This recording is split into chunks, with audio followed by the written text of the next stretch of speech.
Gauri Suryavanshi, S मराठीमध्ये आपलं स्वागत। वळूया आजच्या बातमीकडे। कहांडोळ चोंड येथे भात पीक शेतीशाळेचे आयोजन। राष्ट्रीय अन्न सुरक्षा व पोषण अभियान अंतर्गत कहांडोळ चोंड येथे उपविभागीय कृषी अधिकारी अशोक डमाळे, तालुका कृषी अधिकारी प्रशांत रहाणे यांच्या मार्गदर्शनाखाली व प्रभारी मंडळ कृषी अधिकारी संजय बहिरम यांच्या सहकार्याने कृषी पर्यवेक्षक पंकज माळी यांच्या मार्गदर्शनाखाली भात पिकावरील शेतकऱ्यांची शेतीशाळा प्रशिक्षण घेण्यात आले।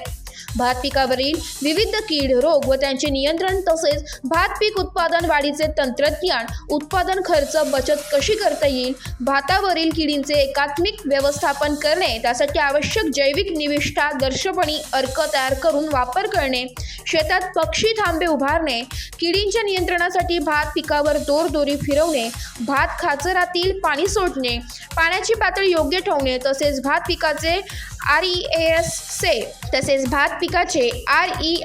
निरीक्षणे घेणे, त्यावर उपाययोजना राबविणे, पिकात फेरोमन सापळे लावणे याबाबत तंत्रशुद्ध आणि प्रत्यक्षात शेतावर प्रात्यक्षिकद्वारे कृषी पर्यवेक्षक बारे पंकज माळी यांनी शेतकऱ्यांना मार्गदर्शन केले। यावेळी गावातील महिला, शेतकरी मोठ्या संख्येने उपस्थित होते।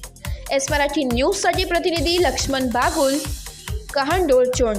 अशाच नवीन ताज्या घडामोडी जाणून घेण्यासाठी आमच्या एस मराठी न्यूज चॅनलला लाईक करा, शेअर करा, सबस्क्राईब करा आणि बेल आयकॉनला क्लिक करायला विसरू नका।